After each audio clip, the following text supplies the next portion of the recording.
These latest headlines from ABC15 are sponsored by Lerner and Rowe Injury Attorneys. One call, that's all. I'm Jane Caffrey with your top stories from ABC15 Arizona.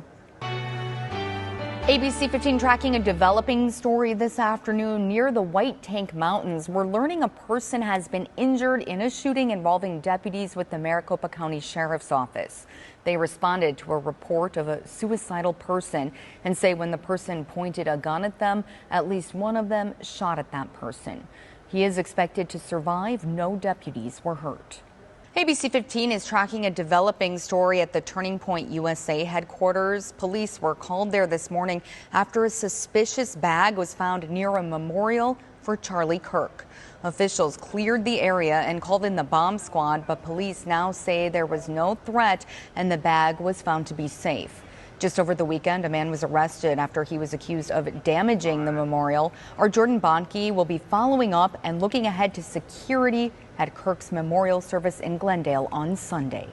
In the state of education, our team following up on a story that could impact thousands of Valley students. The Kyrene Elementary School District expecting enrollment to drop more than 10,000 students over the next 5 years. It's forcing the governing board to consider closing at least 9 schools. Our Sweet James Chopper capturing the scene outside an intense board meeting as families gathered to make their voices heard.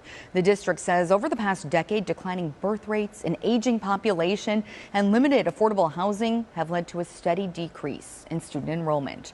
The district projects a $7 million funding loss over the next 5 years. It didn't feel like they looked at the schools individually. It kind of felt like they maybe looked at a grid and a large map and, you know, what schools are due to close according to location, but never really took a look inside. Parents we spoke with want the board to pump the brakes and reconsider which schools get closed. We're told the board won't make a decision until December at the very earliest. And school closures are issues that districts valley-wide have been dealing with in recent years. Several have already made the tough decision to cut costs and close schools. 2 main factors are at play here: increased school choice with universal ESAs expanding private and charter school enrollment, and a decrease in birth rates, which means fewer kids in the school system. Developing today, we're working to find out what caused a security alert overnight at Luke Air Force Base. Officials say it all stems from a domestic incident.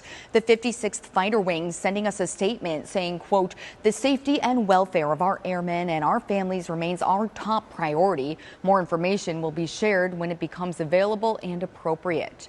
And we will continue following up with Luke officials and bring you the very latest.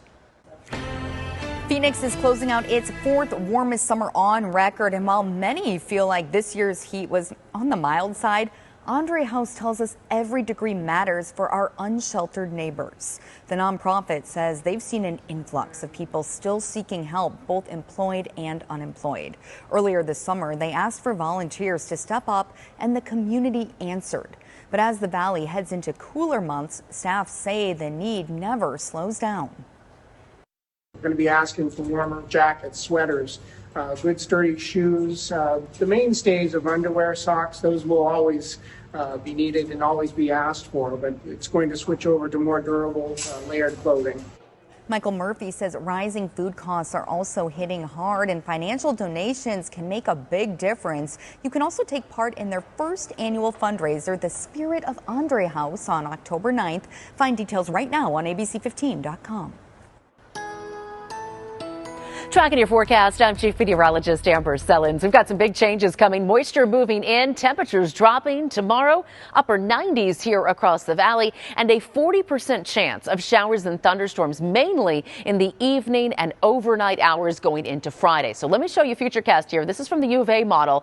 There is a chance of a few showers early on in the morning, but more likely just going to see some clouds moving through, and then shower and thunderstorm development happening in the afternoon and evening hours here. Now, the heaviest stuff could come in the overnight forecast, and we'll keep chances going through the Friday morning commute as well for a few more showers before we dry things out here in the valley for much of the rest of that Friday forecast. Only a slight chance of an isolated storm or two on Saturday, then drier air moves in and temperatures really start to soar. In fact, for the first few days of fall, we're going to be hitting 105 or 106 and coming within a couple of degrees of the records on Tuesday and Wednesday.